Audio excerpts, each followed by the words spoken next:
Bismillahirrahmanirrahim. Assalamualaikum warahmatullahi wabarakatuh. Waalaikumsalam warahmatullahi wabarakatuh. Innal hamdalillah nahmaduhu subhanahu wa nasta'inuhu wa nastaghfiruhu wa nastahdihi wa natubu ilayh wa na'udzu billahi min shururi anfusina wa sayyiati a'malina innahu man yahdihillahu fala mudilla lahu wa man yudlil falan tajida lahu waliyyan murshida. أشهد أن لا إله إلا الله وحده لا شريك له وأشهد أن محمدا عبده ورسوله لا نبي ولا رسول بعده. اللهم ارزقنا علما نافعا ورزقا طيبا وعملا صالحا متقبلا. اللهم علمنا ما ينفعنا وانفعنا بما علمتنا وزدنا علما. اللهم اجعل ما علمتنا حجة لنا لا علينا إنك أنت جواد كريم. سبحانك لا علم لنا إلا ما علمتنا إنك أنت العليم الحكيم. Para ikhwan dan akhwat yang dimuliakan Allah Subhanahu wa taala, rahimani wa rahimakumullah. Alhamdulillah ya. Tadi Anda sempat ragu sebenarnya apakah kajian atau tidak karena di tempat tinggal kami hujannya lebat. Ya, kalau di sini sedang, tapi pas datang berhenti. Ya, alhamdulillah nikmat dari Allah, ketika hujan ada nikmat, ketika berhenti nikmat, ketika terik itu ada nikmat, ketika cerah ada nikmat. Semuanya nikmat dan takdir dari Allah Subhanahu wa taala yang kita yakini itu adalah baik untuk kita. Karena setiap takdir itu kita harus pahami dengan ayat Allah, wa mallahu bidzallamin lil abid. Mustahil Allah menzalimi hamba. Setiap takdir pasti ada manfaat untuk kita. Setiap takdir pasti ada kebahagiaan untuk kita. Setiap takdir pasti ada kebaikan untuk kita. Walaupun kadang kita secara adat manusiawi menilai itu takdir buruk, tapi sejatinya di balik keburukan itu ada kebaikan. Karena wa mallahu bidzallamin lil abid. Sedangkan orang yang non muslim saja bisa makan, bisa minum, bisa bernafas, apalagi kita tidak mungkin dizalimi oleh Allah, dan Allah tidak punya sifat zalim. Maka alhamdulillah ala kulli hal, walhamdulillahilladzi bi ni'matihi tatimmus shalihat. Teman-teman dimuliakan Allah, kita hari ini masuk ke hadis nomor 20. Ya. Hari ini kita masuk ke hadis nomor 20 ya. 19 sudah selesai. Masih yang 19 ya? Oh, masih. Ihfazillah yahfazka. Oh, masih 19 ya. Ada yang sudah hafal 19? Oh, berarti belum. Mana besok hadiahnya soalnya. Berarti belum ya, berarti kita masih ke hadis nomor 19. Ini lupa ini. Oh ya. Ada masih ingat siapa rawinya kemarin? Abi Abbas. Abu Abbas, siapa namanya? Abdullah bin Abbas. Ya, beliau ini siapanya Nabi? Sepupu Nabi Muhammad SAW. Nah teman-teman dimuliakan Allah SWT, kemarin kita sudah membahas ihfazillaha yahfazka. Ihfazillaha yahfazka. Tapi sebelum itu Rasulullah mengajarkan kepada kita salah satu tata cara untuk mengambil perhatian murid atau siapapun yang ingin kita beri nasihat. Di sini Rasulullah mengatakan, ya ghulam, inni u'allimuka kalimatin. Jadi dipanggil dulu, hei anak kecil. Nah, gitu ya. Kita juga begitu. Jadi kalau mau ngasih nasihat yang serius, nasihat yang mendalam, nasihat yang memang kita harapkan ada pengaruhnya, betul-betul orang itu harus fokus dulu dengan kita. Nah ini Rasulullah dan Ibnu Abbas di mana? Sedang di mana? Di atas kendaraan. Ya, di atas kendaraan. Nah tapi karena ini penting, maka Rasulullah SAW mengatakan, ya ghulam. Ya kemungkinan Ibnu Abbas sedang melihat ya, kiri kanan, kulihat saja apa begitu ya. Mungkin padang pasir, mungkin pengembala, apa yang beliau lihat. Jadi karena ini penting, Rasulullah tidak tunggu turun dulu, dan Rasulullah mengambil perhatian Ibnu Abbas dengan mengatakan, ya ghulam, hei anak kecil. Nah, jadi kayak apa? Ya, jadi itu turuk tadris ya. Salah satu cara untuk mengajar. Ihfazillah yahfazka. Kemarin sudah kita jelaskan bagaimana kita menolong, menjaga Allah Subhanahu wa taala. Dan hadis ini adalah hadis yang kata Ibnu Qayyim ya, membuat pikiran saya hampir terbang. Ya, hadisnya mudhish. Hadisnya itu membuat saya seperti ya, mana ada hadis kalau kita betul-betul ada hadis seperti ini. dan ternyata benar. Jadi ini hadis yang luar biasa. Baik. Potongan berikutnya. Nah, ini. Ihfazillaha tajiduhu tujahak. Apa makna tujahak? Kemarin sudah kita bahas dalam bacaan hadis di riwayat yang lain. Ada masih ingat? Yang membaca kemarin, ihfazillaha tajiduhu tujahak. Dalam riwayat lain dikatakan ihfazillaha tajiduhu amamaka. Berarti jagalah Allah, maka Allah akan ada di depanmu. Apa maksudnya Allah ada di depanmu? Maksudnya adalah langkahmu tidak akan salah. Pilihanmu selalu tepat. Karena Allah yang akan mengarahkanmu. Atau ihfazillaha tajiduhu tujahak. Kalau kamu jaga Allah, maka Allah akan ada di depanmu. Maksudnya adalah kamu tidak akan pernah merasa takut. Coba Allah sudah di depan kita. Umpamanya ada yang bangun tengah malam mau buang air kecil, aduh saya takut nih. Nah dia takut masuk kamar mandi. Ada nggak ya seseorang atau sesuatu atau seseapa gitu di dalam kamar mandi itu? Ya. Nah biasanya orang pertama yang takut. Maka ketika dia menjaga Allah, dia tidak akan merasakan takut. Karena innahul awwal wa innahul akhir. Sesungguhnya Allah itu yang maha pertama dan Allah yang maha terakhir. Dan orang yang selalu menjaga Allah, maka dia yakin Allah akan selalu ada di depannya. Jadi bukan dia yang pertama, tidak perlu takut. Ada Allah di sini. Allah yang menjaga dia, Allah yang mengarahkan dia, Allah yang mengamankan dia. Tajiduhu tujahak, tajiduhu amamaka. Kamu akan dapati Allah di depanmu. Yang biasa di depan itu apa? Tameng. Yang menjadi penolong, yang menjadi penghalang dari keburukan-keburukan. Ihfazillah. Syaratnya jaga Allah.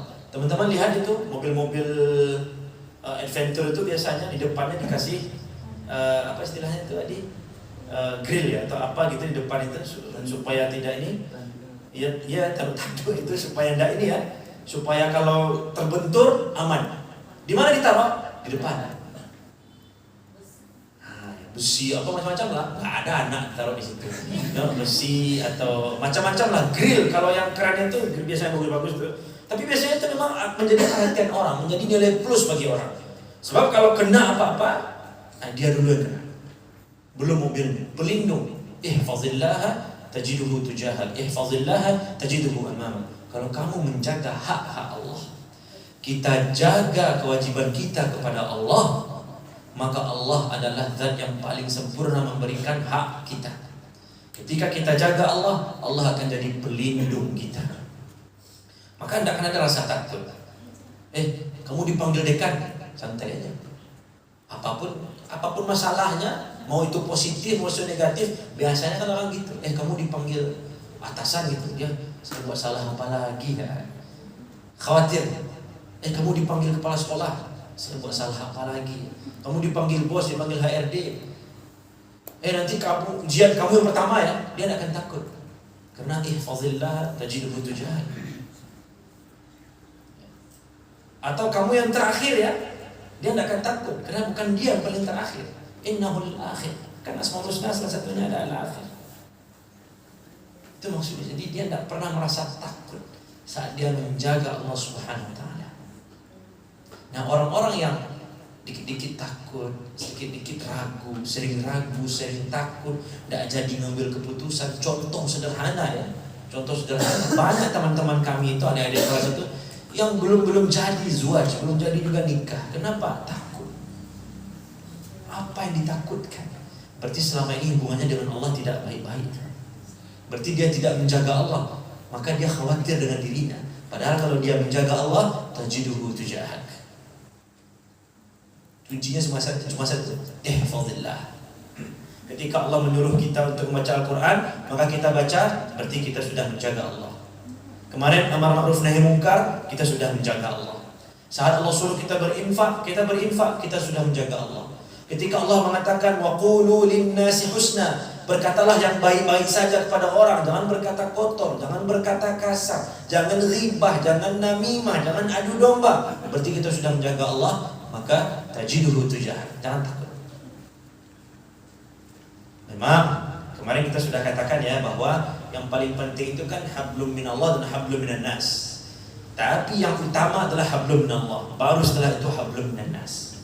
Tapi tetap mereka seiring sejalan, hablum minallah dan hablum minannas.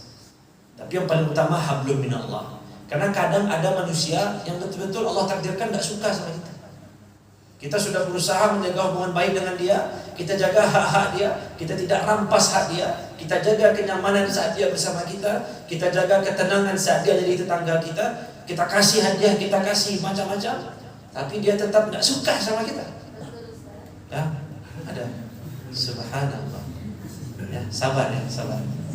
Ihfazillah tajidhu tujahak. Nah, yang seperti ini jangan khawatir, tetap saja berbuat baik kepada dia. Tapi kita maksimalkan perbuatan baik kepada Allah. Siapapun yang berumpamanya nih, kita takut nih, oh nanti akan ada sesuatu, nanti saya ditunggu di simpang jalan, atau saya nanti dikeroyok sama orang. Dan ihfazillah tajidhu tujahak. Jangan khawatir. Kalau Allah sudah menjadi pelindung kita, api saja itu menjadi sejuk bagi Nabi Ibrahim. Iya kan? Api saja jadi sejuk bagi Nabi Ibrahim. Laut saja tunduk kepada sebuah makhluk mati bernama tongkat Nabi Musa AS. Karena mereka ini para nabi yang mulia ini, beliau-beliau menjaga Allah Subhanahu Wa Taala. Maka ketika Nabi Ibrahim ketika Nabi Musa dikejar oleh tentara Fir'aun, Allah yang menjaga beliau. Ketika Nabi Ibrahim mau dibakar oleh Raja Namrud, Allah yang menjaga beliau. Karena sebelumnya beliau-beliau sudah menjaga Allah Subhanahu Wa Taala. Ihfazillah tajidhu tujahak. Berikutnya, ini tauhid ini. Idza sa'alta fas'alillah. Kalau kamu meminta, minta hanya kepada Allah. Betapa sering kita kecewa minta sama orang. Betapa sering kita kecewa berharap sama orang. Dan tak pernah kecewa orang yang meminta kepada Allah. Kalla, tak pernah. Tak akan pernah kecewa orang yang berharap hanya kepada Allah. Tak akan pernah kecewa orang yang menggantungkan semua urusannya kepada Allah. Tak pernah kecewa. Tetapi saat dia gantungkan urusannya kepada manusia, aduh kalau tidak ada si fulan saya susah lulus di sana. Kalau tidak ada ibu ini saya susah, saya tidak bisa tenang, saya tidak bisa ini. Sering kita kecewa. Maka kata Rasulullah, idza sa'alta fas'alillah. Kalau mau meminta, mintalah kepada Allah. Muncul pertanyaan, bolehkah minta kepada manusia? Gimana kira-kira? Dalam hadis ini kan umum ya. Idza sa'alta fas'alillah. Seakan-akan Rasulullah yang mengatakan kalau kamu minta apapun, minta sama Allah. Sekarang pertanyaannya, bolehkah minta sama manusia? Kita mau tidur nih, lampu belum dimatikan. Tolong matikan lampu. Minta tolong tuh. Atau ya Allah, matikanlah lampu ini. Gimana? Silakan. Boleh, silakan. Contohnya. Coba contohkan. Kata beliau boleh, tapi sebelum itu minta sama Allah. Berarti seperti yang Nabi bilang tadi ya. Jadi kita mau mati lampu, minta kuat-kuat. Ya Allah, berilah hidayah salah satu anggota kamar ini untuk mematikan lampu. Ya Allah, saya sudah ngantuk sekali. Ya Allah, gitu ya. Tersinggung pun. Iya. Bisa, boleh. Berarti beliau mengatakan intinya pertama minta sama Allah dulu. Ya. Tapi kalau ada makhluk yang bisa kita minta tolong, kan minta tolong juga, tidak apa-apa. Oke, boleh. Ada lagi? Untuk ya. Silakan. Gimana minta tolong sama Allah? Kata Allah, kata Rasulullah jelas nih. Idza sa'alta, kalau kau minta apapun, minta sama Allah. Kita kurang uang 2.000, harga tisu namanya 12.000, kurang 2.000. Tolong pinjam uang antum dulu, atau tolong pinjam uang anti dulu, dapat 2.000. Tolong pinjam, atau tolonglah kasih anak uang itu dulu. Anak capek nih, tolonglah pijit. Anak nak minta, contoh aja nih, ya. Tolong pijit uangnya, bolehkah? Atau Bu, tolong doakan saya ya. Gimana tuh? Gimana pemahaman hadis ini dengan apa yang terjadi? Silakan, dinalar dulu. Kalau misalnya perkara bermuamalah sama manusia, Contohkan konkretnya. kayak misalnya kita butuh bantuan teman untuk Mengangkat barang. Kalau misalnya perkara tauhid, misalnya perkara rezeki, Ya, berarti mengangkat barang tadi boleh. Perkara tauhid, rezeki. jodoh, kita minta itu sama Allah. Oh, berarti ente tidak ada minta tolong ke orang, ya tolonglah carikan anaknya jodoh. Makanya sampai sekarang masih bujang.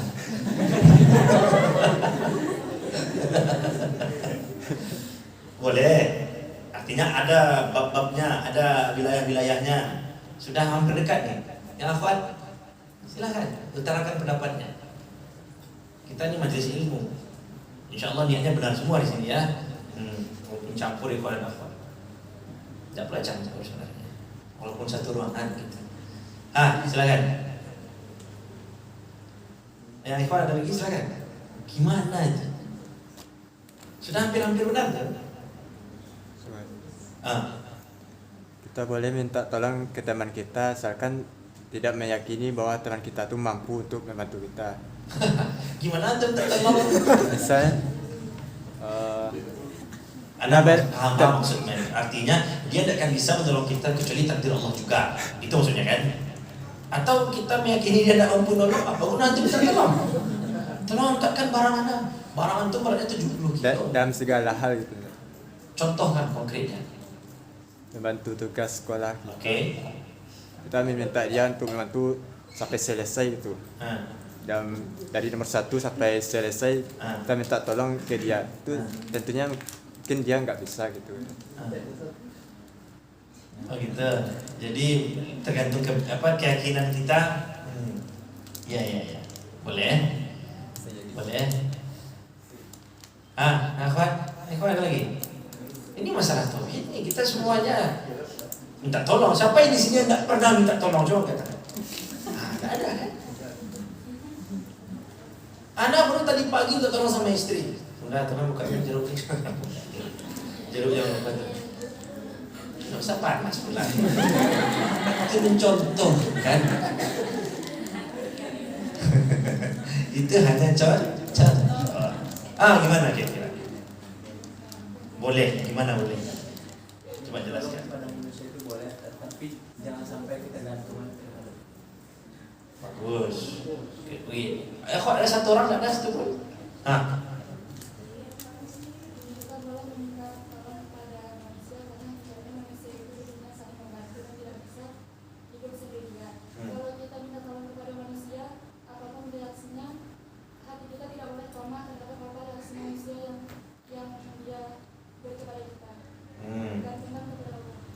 Baik, tetap digantungkan kepada Allah karena yang menentukan orang ini mau nolong atau tidak siapa? Allah juga. Baik, kesimpulannya adalah ada dua pendapat. Yang pertama, ini pendapat yang cukup ketat bahwa memang tidak boleh minta tolong sama manusia, kerjakan sendiri. Atau minta tolong hanya sama Allah. Ini satu pendapat.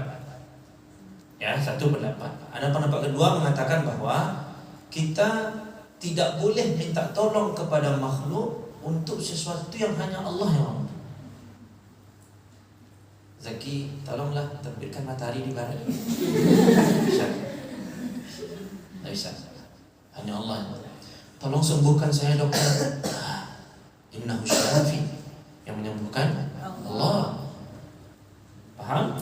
Tapi untuk sesuatu yang makhluk ini mungkin mampu melakukannya, maka kita boleh minta tolong dengan keyakinan itu dia pun dikuatkan oleh Allah Subhanahu wa taala. Kemampuan dia yang menolong kita pun itu dari Allah Subhanahu wa taala. Dan membuat kita minta tolong kepada dia itu pun takdir Allah Subhanahu wa taala. Paham? Jadi ada wilayah-wilayahnya yang memang hanya Allah yang mampu.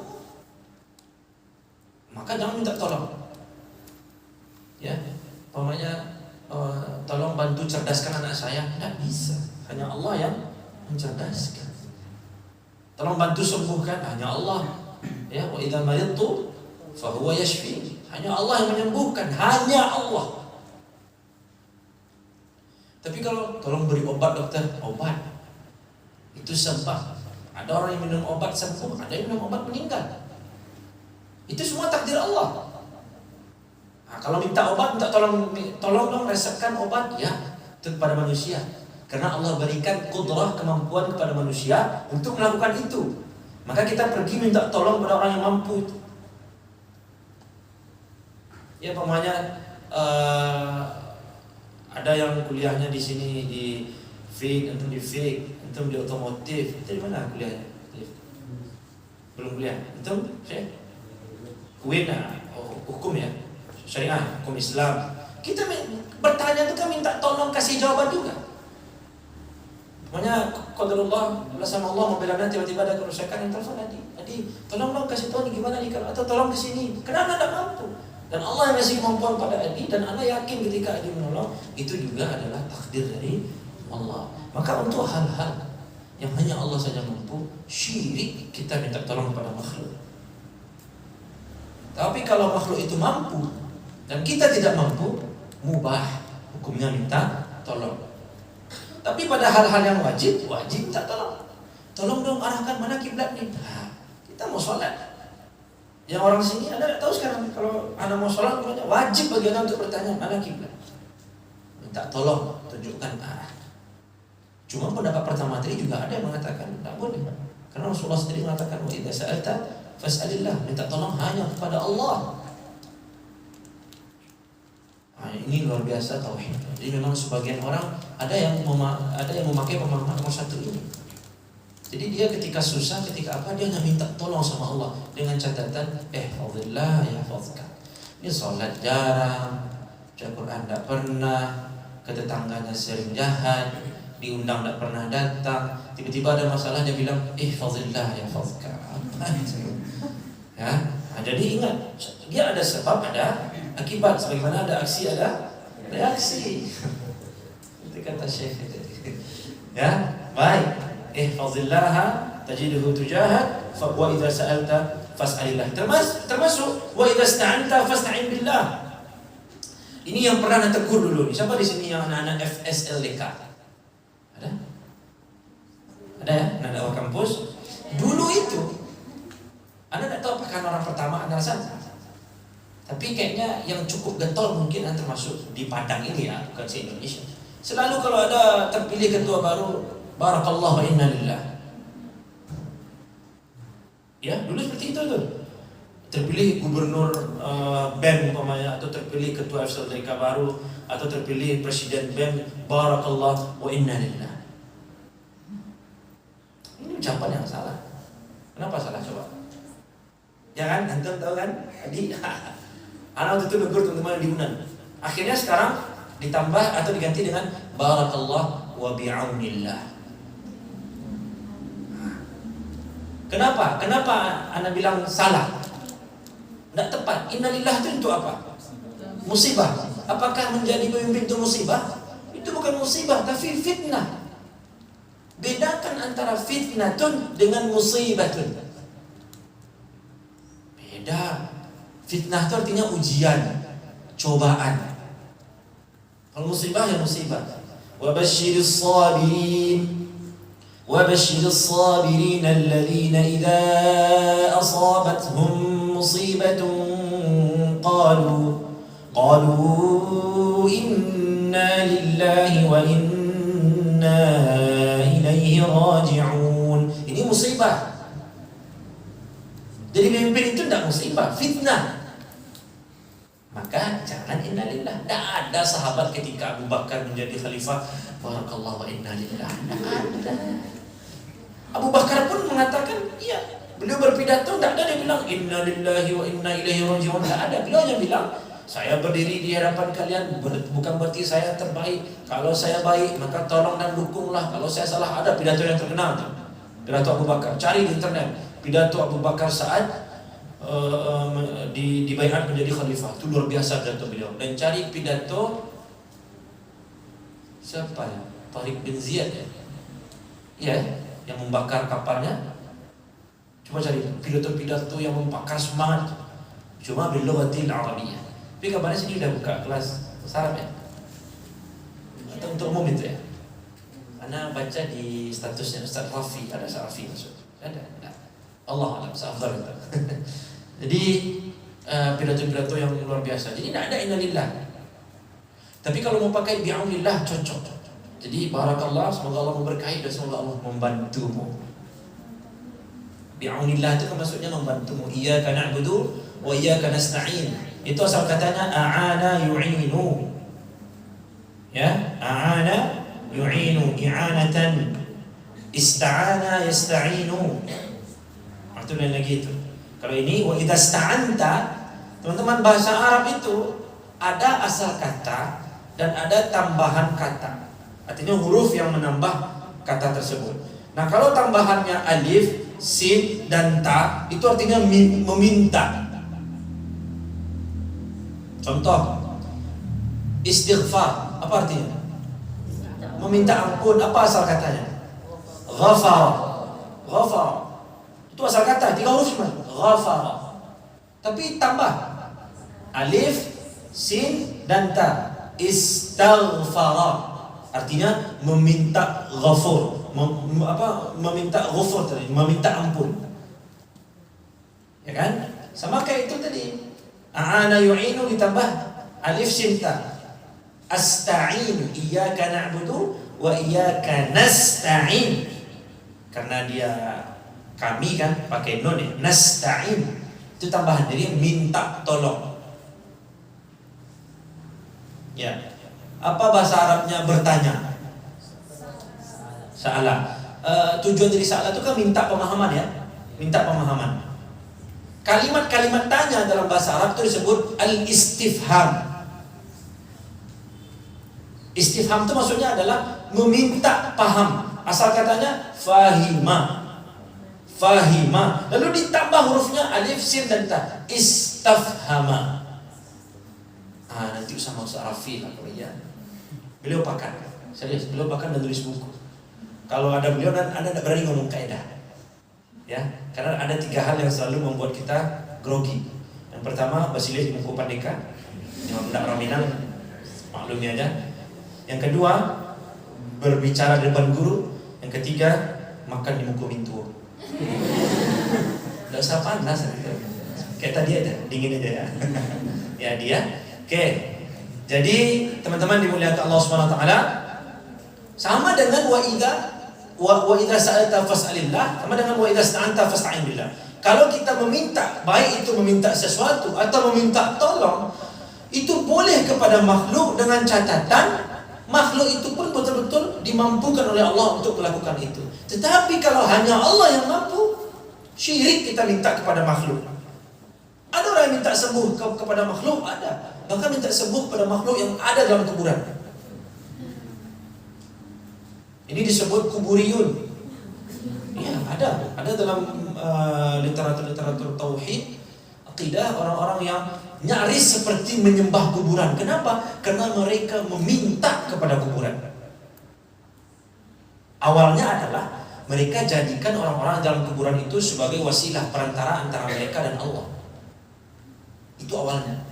Karena mereka mengira ini as-salihin, orang saleh. Padahal kita hanya boleh meminta tolong kepada orang saleh yang masih hidup dan mampu. Walaupun ulama berbeda pendapat tentang ini, tapi Anda condong di sini. Condong pendapat yang mengatakan kita hanya boleh meminta tolong kepada orang saleh yang masih hidup dan mampu melakukan itu. Ketika orang saleh itu mampu dan sudah meninggal, tak boleh kita namanya bertawassul ya. Kita meminta, menjadikan perantara antara kita dan Allah, kan boleh sebenarnya itu. Kalau dalam cerita kemarin itu ada 3 pemuda yang masuk ke dalam gua Bani Israel. Nah itu mereka kan bertawassul, menjadikan amal soleh sebagai perantara turunnya rahmat Allah. Yang pertama nih, boleh bertawassul dengan amal soleh. Yang kedua, boleh bertawassul dengan Asmaul Husna. Ya Razzaq urzuqna. Jadi sebelum kita mengatakan ya Allah berilah kami rezeki, kita buat perantara. Apa? Ya Razzaq, itu nama Allah. Ya Rahman irhamna, Ya Rahman, Ya Rahim irhamna, Ya Latif ultuf bina, Ya Karim akrimna. Artinya sebelum meminta kepada Allah, akrimna itu kan meminta, muliakan kami. Ultuf bina, berlemah lembutlah kepada kami. Sebelum kita minta itu, kita buat perantara. Apa perantaranya? Asmaul Husna. Atau yang ketiga, bertawassul, minta tolong kepada orang saleh yang masih hidup dan mampu. Ini 3 hal yang ana rasa kuat pendapat untuk boleh bertawassul. 3 ini saja. Dengan amal saleh, kemudian dengan Asmaul Husna, kemudian dengan orang saleh yang masih hidup dan mampu. Yang Asmaul Husna ini dalilnya jelas. Walillahil asmaul husna fad'uuhu biha. Maka berdoalah kepada Allah dengan Asmaul Husna. Seperti jadi tawassul, jadi perantara antara kita dan Allah. Karena kadang kita kurang pede ya, minta langsung. Maka kadang ini bilang, ya Allah, tadi malam saya sudah sholat tahajud, ya Allah, saya rasa saya ikhlas, ya Allah, saya tidak melakukan itu kepada Engkau kecuali untuk Engkau, ya Allah, maka mudahkanlah ujian saya hari ini. Boleh, tak masalah.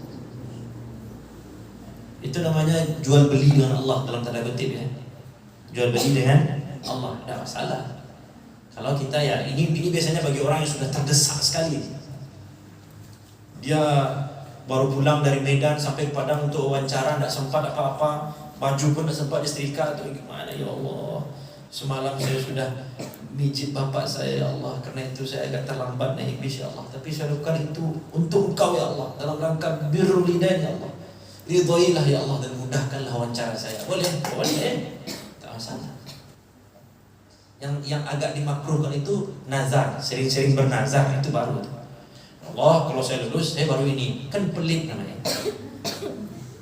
Ya Allah, kalau saya lulus wawancara ini, kalau saya jadi branch manager di sini, saya akan berinfak sekian. Dia berinfak kalau lulus.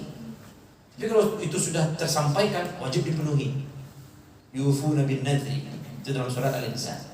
Jelas. Nah, ini beda nazar dengan menjual amal, dalam tanda kutip tadi ya, menjual amal soleh kepada Allah Subhanahu wa taala. Baik. Berikutnya inilah yang membuat kita harus percaya diri. Wa'lam ya, wa'lam anna al-ummata law ijtama'at ala an yanfa'uka bi syai'in lam yanfa'uka illa bi syai'in qad katabahu Allah lak. Dan sebaliknya. Jadi kalau semua umat, seluruh orang di Padang ini menginginkan keburukan untuk Zaki, tetapi Allah tidak tuliskan itu, maka dia tidak akan mendapatkan keburukan yang diinginkan oleh seluruh warga kota Padang umpamanya. Sebaliknya, ketika seluruh warga kota Padang menginginkan kebaikan umpamanya untuk Alif untuk Alif kebaikan, tetapi la sama Allah tidak menginginkan itu, maka tidak akan terjadi. Ini adalah penguatan hadis yang memberikan penguatan kepada kita bahwa kullu syai'in bimiqdar. Semua yang terjadi itu sudah diatur oleh Allah Subhanahu wa taala. Sudah menjadi takdir Allah dan tidak ada yang kebetulan. Maka teman-teman, hadis ini di awal sudah menjadi alas sebenarnya. Ihfazillaha yahfazka. Jagalah Allah maka Allah akan menjagamu. Walaupun antum berhadapan dengan orang sekampung, tapi Allah menjaga antum dan sebelumnya antum jaga Allah. Tajiduhu tujahak. Allah yang akan menyelamatkan antum. Dan cara Allah banyak. Takdir Allah beragam, bervariasi. Awal hadis ini yang menjadi senjata kita. Ihfazillah yahfazka. Jadi kalau antum sudah menjaga Allah, kita santai aja. La sama Allah umpamanya, atau qadarullah antum harus buru-buru pergi ke kampung karena ada hal yang mendesak dan antum sudah terlambat berangkatnya. Lalu antum ingat sebelumnya antum sudah menjaga Allah, kemudian antum sudah baca doa safar, hak-hak Allah sudah ditunaikan, yahfazka, Allah akan menjagamu. Maka saat betul-betul memang darurat ya, betul-betul darurat, harus cepat, bismillah, cepat. Tidak apa kencang di jalan, asalkan tidak mengganggu hak orang lain. Tidak ugal-ugalan ya, maksudnya cepat ini tidak ugal-ugalan. Memang betul-betul terukur, Allah akan jaga. Kalau memang ditakdirkan tetap kena juga, ya tidak masalah. Ingat, yang terjadi adalah yang ditakdirkan Allah. Nah ini salah satu.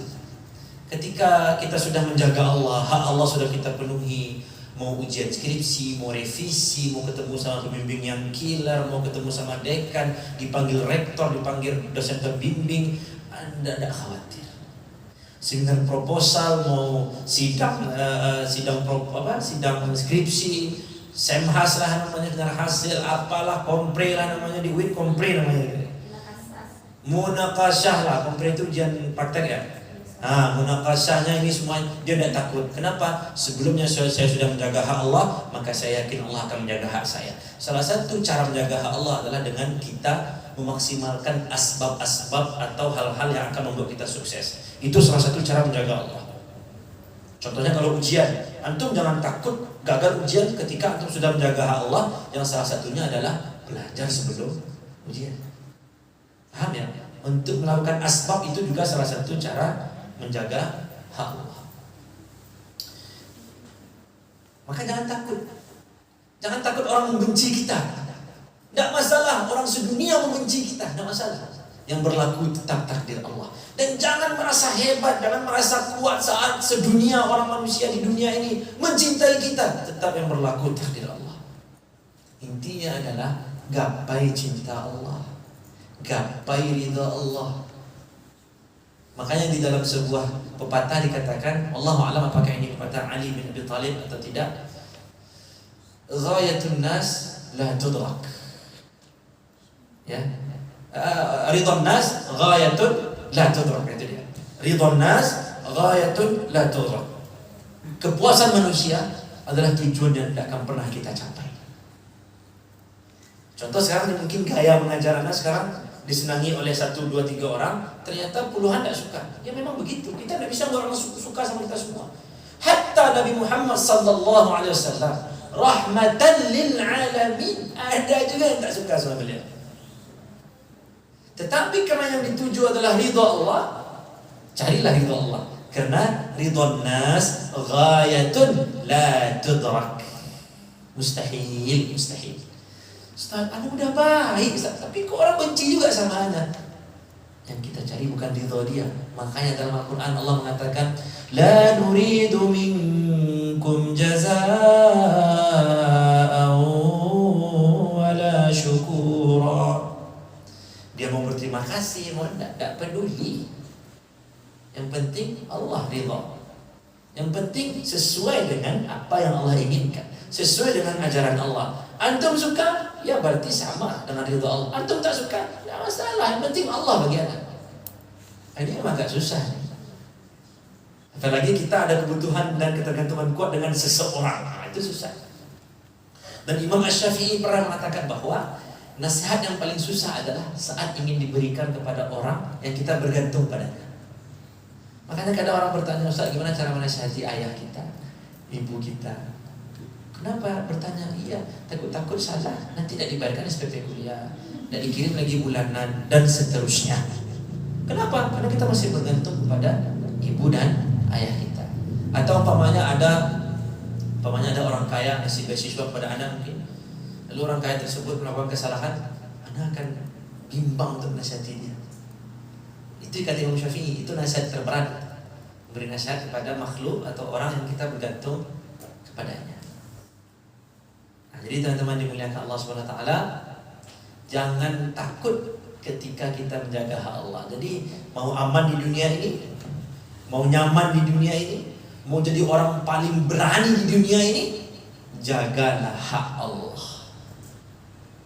Mau jadi orang bagak sekampung, jaga hak Allah. Bukan perbanyak tato. Yang gini. Semakin banyak tatonya semakin ditakuti.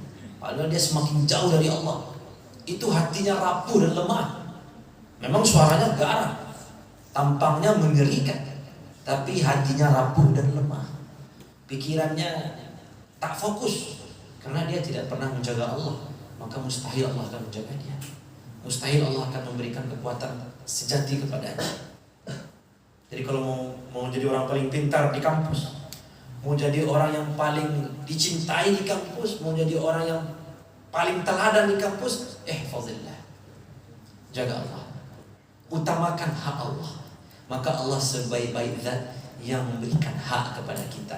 Yang kadang saat kita tidak menjaga Allah pun Allah tetap kasih hak kita.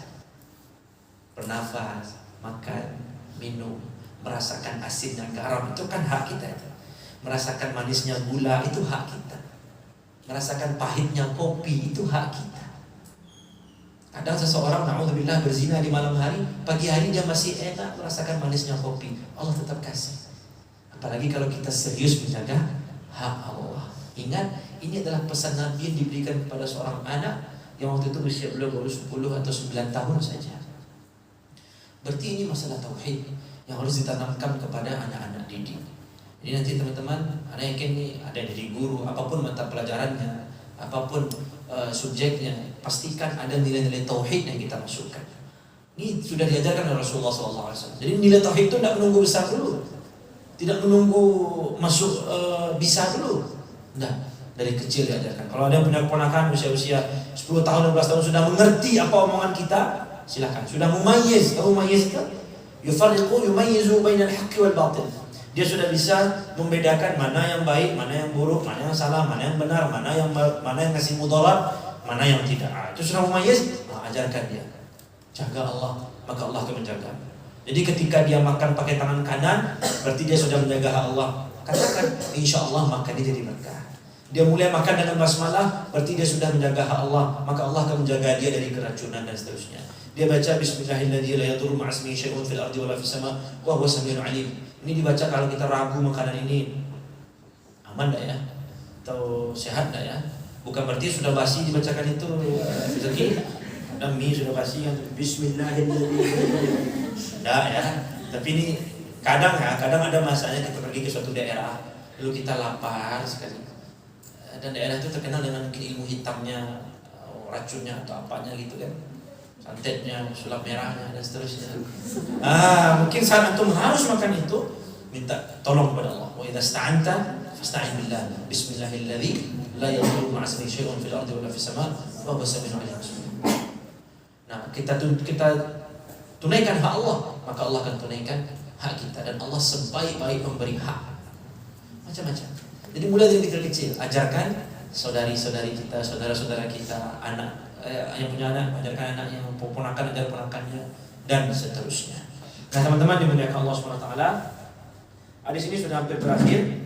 Kemudian di akhir hadis Rasulullah SAW mengatakan, rufi'atil aqlam wa jaffatis suhuf. Kemarin sudah kita jelaskan ya, pena sudah diangkat, pena yang mencatat takdir. Bagaimana bentuk pena? Jangan ditanya, ya, jangan ditanya, jangan bilang, jangan direspon pula. Enggak tahu saya gimana ya, enggak. Bilang pertanyaannya salah. Ya, enggak boleh itu ditanyakan. Bagaimana bentuk pena, apa mereknya, made in apa? Enggak. Allahu a'lam, Allah yang tahu. Dan jelas bahasanya qalam. Yang kita tahu makna qalam itu ya pena, pulpen. Kalau ini kadang disebut qalam rasas, tapi kadang juga disebut qalam. Nah ini gimana bentuknya Allahu a'lam. Tapi saat pena itu sudah diangkat, berarti dia sudah berhenti nulis.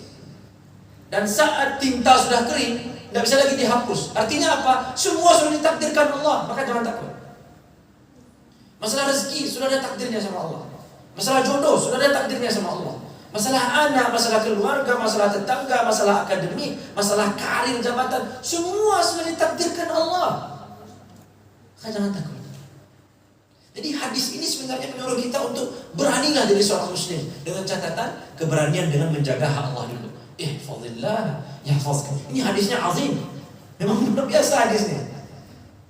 Sampai mati pun kita menjadi orang yang paling berani, paling nyaman, paling santai, paling ringan hidupnya, dengan catatan ihfazillah. Jaga Allah. Jaga hak Allah. Dulukan hak Allah. Kalau ada hutang, dulukan membayar hutang-hutang Allah SWT. Hutang kepada Allah. Macam-macam hutang kepada Allah. Salah satunya mungkin puasa, ya, atau haji, atau dia sudah berniat haji, orang tua ternyata meninggal, dibayar itu wasiatnya dan seterusnya. Nah yang seperti ini insya Allah akan berefek pada yahfazka. Walaupun harus mengeluarkan uang yang banyak demi menjaga Allah, jangan khawatir, yahfazka. Uang kita paling yang keluar uangnya 100 juta, tapi menjaga kita siapa? Al-Ghani, yang maha kaya. Rasa takut. Makanya hadis ini betul-betul menjadi sumber keberanian seorang hamba Allah. Dengan catatan kita tutup dengan ini, ihfazillaha yahfazka. Jagalah Allah, maka Allah akan menjaga. Allah amsal. Itu saja. Kita sisakan waktu 10 menit untuk diskusi. Silakan kalau ada yang mau ditanyakan. Suhuf ini maksudnya apa nih suhuf? Lembaran ya, yang disebut dengan Lauhul Mahfuz. Ya, Lauhul Mahfuz. Apa arti lauhun? Apa arti lauh? Lauh itu kayak, ya kalau secara bahasa ya, kayak selebaran atau papan atau lauhah gitu ya. Nih kayak gini. Mahfuz seperti mahfuz, yang dijaga. Lauhul Mahfuz artinya adalah yang sudah ditulis takdir situ semuanya, dan itu dijaga, dan malaikat menjaganya. Lalu jin, ya jin-jin yang kafir, para syaitan, iblis, itu berusaha untuk mencuri-curi lihat, dan malaikat melempar mereka dengan bintang, rujuman lisyayatin. Itu salah satu gunanya bintang, melempar jin-jin yang kufur pada Allah Subhanahu wa taala. Baik, silakan kalau ada pertanyaan.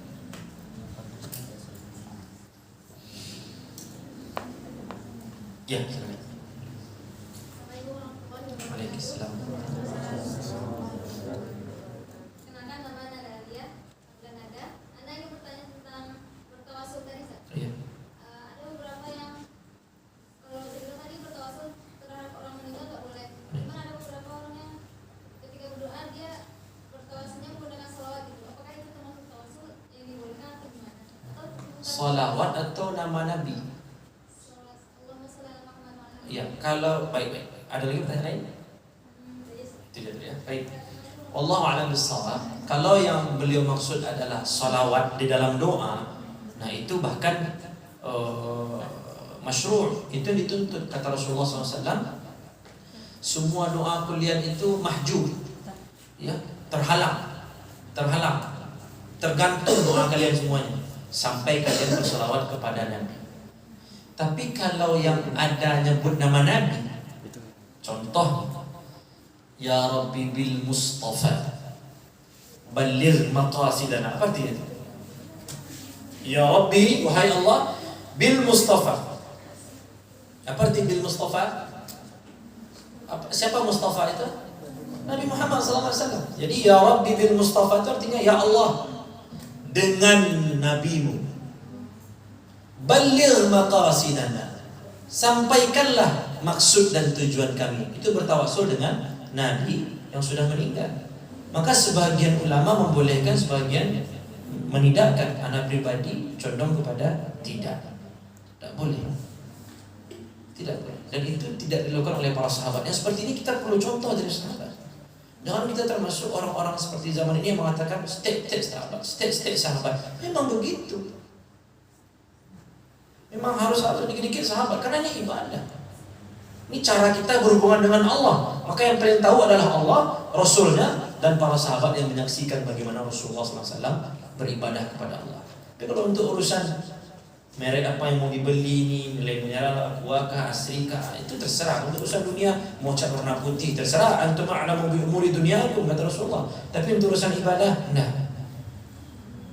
Jadi kalau dalam doanya itu ada salawat, pokoknya dia Alhamdulillah wassalatu wassalamu ala Rasulillah, itu boleh saja. Atau di akhir doanya dia mengatakan wassallallahumma ala sayyidina Muhammad, boleh saja. Tapi kalau dia sudah masuk ke bahasa tawassul, ada lagi contohnya apa? Salawat badar itu apa? Salatullah salamullah ayat ala Toha. Ini Toha ini juga masih diperdebatkan apakah dia nama Nabi atau tidak. Karena di situ kan salatullah, salawat Allah, dan salam Allah kepada Toha. Rasulullah tidak pernah mengatakan panggil saya Toha. Itu hanya pemahaman ulama yang mengatakan ketika Allah berfirman Toha ma anzalna alaika. Seakan-akan ka itu si Toha tadi. Cuma Allah a'lam bishawab. Anda tidak berani menyalahkan dan tidak berani mendukung. Allah a'lam. Tapi kita belum menemukan hadis Rasulullah yang mengatakan nama saya Toha atau panggil saya Toha, atau sahabat panggil ya Nabi Allah ya Toha. Belum ada. Allah a'lam bishawab. Cuma ini bunyi salatnya kan gitu kan. Salatullah salamullah ala taha rasulillah. Gitu ya. Terus tawassalna bi bismillah. Itu betul tuh. Apa arti tawassalna? Kami bertawassul. Itu tadi. Yang pertama betul tuh. Tawassalna bi bismillah. Betul tuh. Yang kedua ini yang keliru. Wa bil hadi rasulillah. Sama dengan ya Rabbi bil Mustafa. Yang ini bil hadi. Hadi itu siapa? Rasulullah. Dalam konteks ini ya, wa bil hadi rasulillah. Jadi ya Allah, kami bertawassul dengan namamu dan kami bertawassul dengan nabimu. Bahkan semakin di sini semakin baik menurut pendapat yang anak kuatkan ya. Artinya ada dua pendapat nih teman-teman. Ya, jangan kita bersitegang terlalu keras tentang hal ini. Ya. Semakin kesini nasyidnya itu semakin ini. Wabil hadi rasulillah wa kulli mujahidi lillah bi ahlil badri ya Allah. Ya Allah, kami bertawassul dengan namamu, dengan nabimu, dengan seluruh mujahid dan seluruh orang-orang yang ikut perang Badar. Itu semua sudah meninggal. Dan mereka tidak mampu apa-apa lagi. Bahkan kita selalu mendoakan beliau-beliau itu radhiyallahu anhum. Maka yang tepat bertawassul itu dengan tiga tadi. Wallahu a'lam bishawab. Ini pendapat yang anak kuatkan ya. Teman-teman boleh dalami lagi pembahasan tentang itu. Teman-teman akan dengar hal yang berbeda kalau mendengar Buya Yahya ceramah, Ustaz Samad ceramah dulu, apalagi Buya Razi Hashim yang kadang tak kemana-mana ceramahnya. Kemudian Buya macam-macam. Ya, Anda sarankan kalau ingin pendapat yang seimbang, dengarkan Ustaz Abdul Samad atau Buya Yahya. Wallahu a'lam. Coba dengar juga dari Ustaz Adi. Ya, Sa'di Hidayat kan Adi. Ya. Kemudian dengarkan juga dari Ustaz Khalid juga boleh, Ustaz Reza Syafiq juga boleh. Lalu kumpulkan nanti data-data yang ada, cari mana yang kuat pendapatnya. Anak pribadi menguatkan pendapat yang mengatakan tidak boleh bertawassul, tidak boleh menjadikan perantara antara kita dan Allah kecuali perantara itu berbentuk tiga hal: Asmaul Husna, ya, kemudian amal soleh kita, kemudian dengan orang soleh yang masih hidup dan dia mampu untuk itu. Wallahu a'lam bishawab. Dan terakhir, Assalamualaikum. Apakah bunuh diri atau dibunuh termasuk izin Allah? Ya, takdir Allah. Takdir Allah. Bahkan di dalam hadis Rasulullah mengatakan, "I'malu fa kullun muyassarun lima khuliqa lah." Beramallah kalian, berbuatlah kalian, semua akan dimudahkan untuk takdirnya. Jadi orang yang amalnya buruk, orang yang berteman dengan lingkungan yang buruk, orang yang tidak mau mengupgrade keimanannya, ketawakalannya kepada Allah Subhanahu wa taala, maka akan mudah baginya untuk sampai kepada hal buruk seperti bunuh diri tadi. Tapi tetap itu takdir Allah. Tapi di awal Allah sudah mengatakan fa'alhamaha fujuraha wa taqwaha. Allah sudah katakan ini jalan fujur, ini jalan takwa. Antum mau masuk surga, mau ambil jalan takwa. Oh, ternyata ditakdirkan Allah seperti hadis nomor berapa? 4 ya. Yang dia sudah beramal amalan ahli jannah, kemudian akhirnya dia masuk neraka pada akhirnya. Itu bukan Allah zalim, kita sudah jelaskan kemarin itu. Allah nampakkan aslinya dia saat depan orang. Oh, dia gagah-gagahan kayak Masya Allah, pakai peci, pakai baju bagus, ceramah hebat. Tapi di belakang Allah alam. Ini contoh. Jadi semua takdir Allah, semua terjadi takdir Allah. Tapi untuk mencapai takdir ada asbab-asbab yang Allah tetapkan. Dan Allah sudah membuka 2 jalan. Dan Allah akan mudahkan seseorang untuk sesuatu yang ditakdirkan.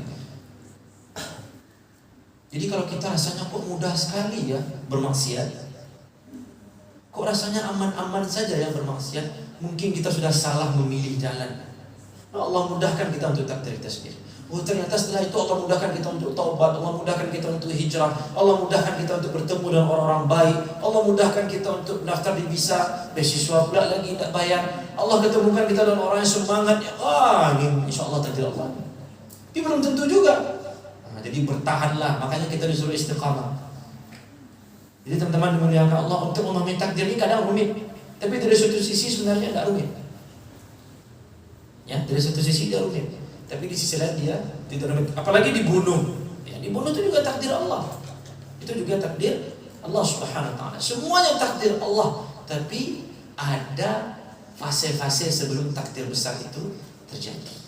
Allahu a'lam bissawab. Allah a'lam bissawab. Tanya masalah lainnya, apakah seorang yang berdosa kemudian bertobat dan hal itu terulang lagi, bagaimana penjagaan hak Allah dengan perilaku seperti ini? Ya, seperti itu.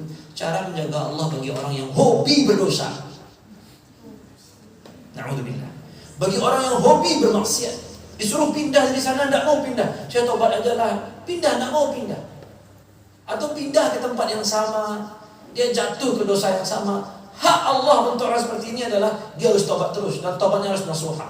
Kalau dia main-main, baru itu namanya mempermainkan Allah.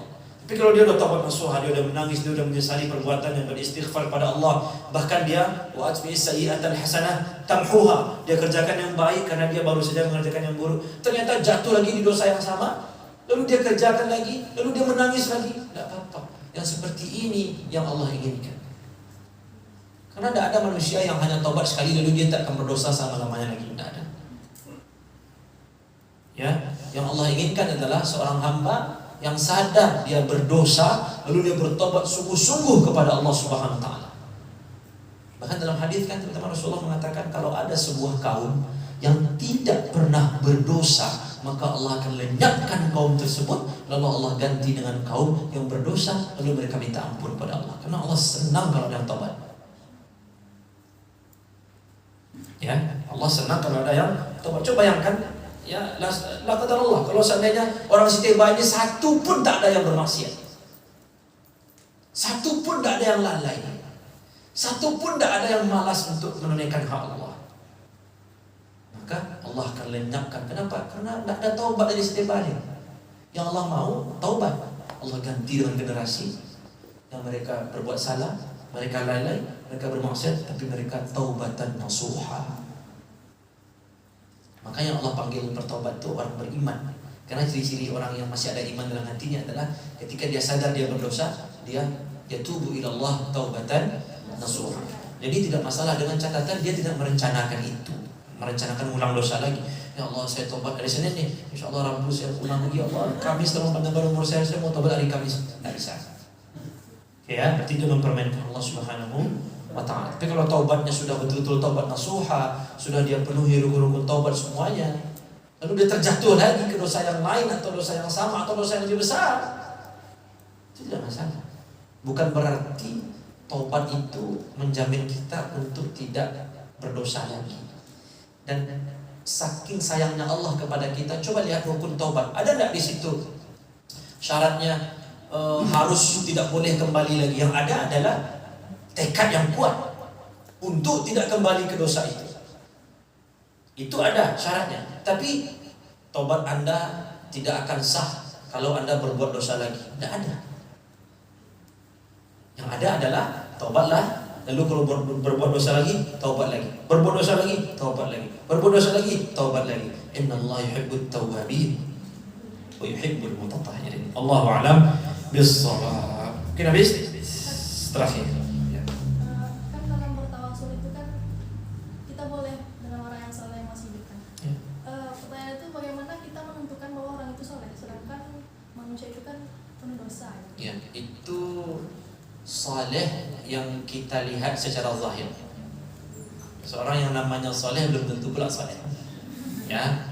Cuma yang secara zahir kita lihat, orang azan, ya, belum lagi azan selesai dia udah masuk masjid, dan itu rutin dia lakukan. Dia orang pertama masuk masjid. Artinya ciri-ciri zahirnya bisa kita nampak. Dan setiap orang soleh kalau ditanya, apakah kamu saleh, pasti dia marah dengan pertanyaan itu. Tapi kalau dia bilang, ditanya, antum soleh? Oh iya, mas soleh, itu enggak soleh. Ya, sama dengan kalau ada orang yang mengaku wali, ada termasuk orang yang sering menyindir itu ya, menyinggung itu ya. Kalau ada orang yang mengaku wali itu dia tidak wali, kecuali wali band. Kan sering bilang, antum wali, ya, nah wali, minta apa? Nah minta semuanya. Tersesat kan. Jadi biasanya nampak ada ciri-cirinya. Ya, jadi Ustazah, ada ciri-cirinya orang yang saleh itu nampak dari baca Quran, nampak dari wajahnya, masya Allah. Dia ngomongnya lembut. Ya, kesolehan itu walaupun nisbi ya, artinya mungkin menurut kita dia saleh, menurut orang lain tidak, ya itu beda. Jadi kalau Kalau anak tidak saleh, bukan berarti anak betul-betul saleh, anak betul-betul tidak saleh, dan minta sama anak. Ya, minta sama yang lain mungkin banyak. Nampak? Mungkin teman-teman antum boleh sama teman, tidak harus LC. Ya, tidak harus anak UIN, boleh anak UNP, silahkan. Nampak dia sholat, baca sholat tiap pagi, lalu setiap kebaikan dia berusaha sembunyikan. Ya, dia jaga matanya. Ini kemarin nanya, Ustaz, asrama kami dipindahkan ke depan asrama akhwat. Anak berapa? Beliau menjaga dirinya, menjaga Allah. Gimana caranya? Ghadul basar. Ya dekatnya tidak apa-apa, karena dekat itu maka ghadul basar. Kalau jauh tidak perlu ghadul basar. Di situ peluang pahalanya. Oh, ternyata dia ghadul basar. Ya, ngomong sama perempuan seadanya, yang perempuan ngomong sama lelaki seadanya. Tak ada satupun kontak perempuan di nomor HP-nya, karena diganti dengan nama laki-laki semua. Nah, ya, maksudnya lengkap Ustaz semua gitu. Bukan pengalaman Anda juga nih, Alif. Ya. Nah, ya. Pokoknya Masya Allah. Kita lihat nih, kayaknya saleh. Tolonglah, besok kita mau ujian, tolong doakan Anda ya. Boleh, boleh. Ya, itu maksudnya tuh. Yang saleh itu nisbi. Nisbi itu kayak relatif. Mungkin bagi Ustazah saleh, bagi Anda mungkin tidak saleh. Mungkin bagi beliau saleh, mungkin bagi lain tidak saleh. Ya, ada ciri-ciri. Dan biasanya ciri-ciri utama orang saleh itu ya dia tawadhu dan takut dibilang saleh. Itu ciri-ciri biasanya. Allah a'lam bissawab. Mungkin kita cukupkan. Ustaz Allah sudah hampir jam 10. Ini sudah lewat 6 menit, sudah lebih 6 menit dari 60 menit. Semoga bermanfaat. Ini hadis nomor 19. InsyaAllah minggu depan kalau Allah pertemukan kita setoran ya. Kalau ada yang setoran hadis, nanti siapkan hadiah InsyaAllah 20 hadis. Ya, 20 hadis. Boleh setoran. Tapi cepat gitu ya, cepat. Yang sudah tidak boleh lagi. Ya, biar berbagi hadiahnya. Tapi kalau tidak maju pemain lain ya sudah, pemain lama boleh maju. Ya, yang akhwat juga terbuka kesempatan untuk akhwat insyaallah taala. Doakan saja ada rezeki dari Allah biar bisa kita berbagi. Semangat aja.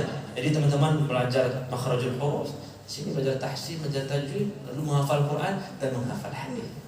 Kan indah. Dimanapun kita kuliah, tetap Al-Quran dan hadis menjadi mahkota kita insyaallah taala. Demikian, astagfirullah. Assalamualaikum warahmatullahi wabarakatuh.